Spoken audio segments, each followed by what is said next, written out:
does this two-pronged approach, retail and manufacturing strategy for India, mean for Apple? First of all, thanks for having me on the show.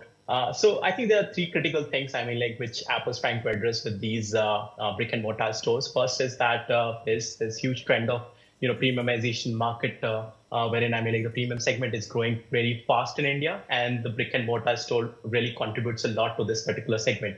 At the same time, when you look at Apple's got like good 60% market share in above $500 segment, and opening up these stores will probably contribute to stronghold in this particular segment.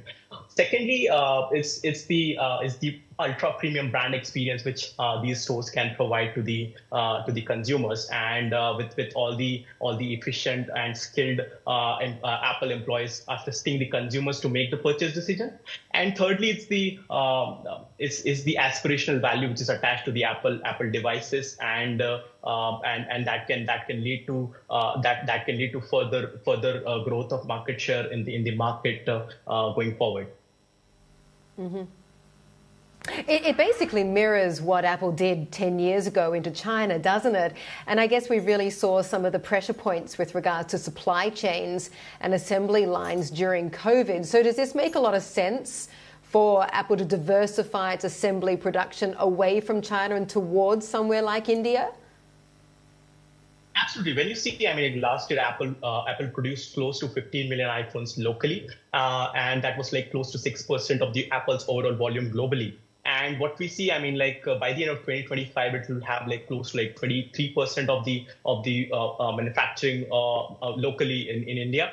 And when you see, last year, what happened with the last year in the second half, what happened with the China factory not operational due to the COVID restrictions, it created some kind of a supply disruption for the few of the iPhone models.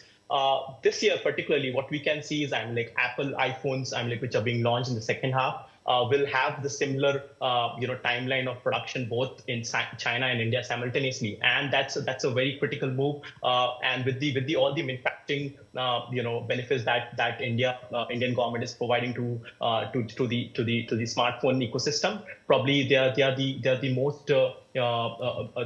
most benefited brand, because the Apple iPhones probably contributes maximum to the revenue of the government, and suppose the government's vision of exporting smartphones from India to the global markets.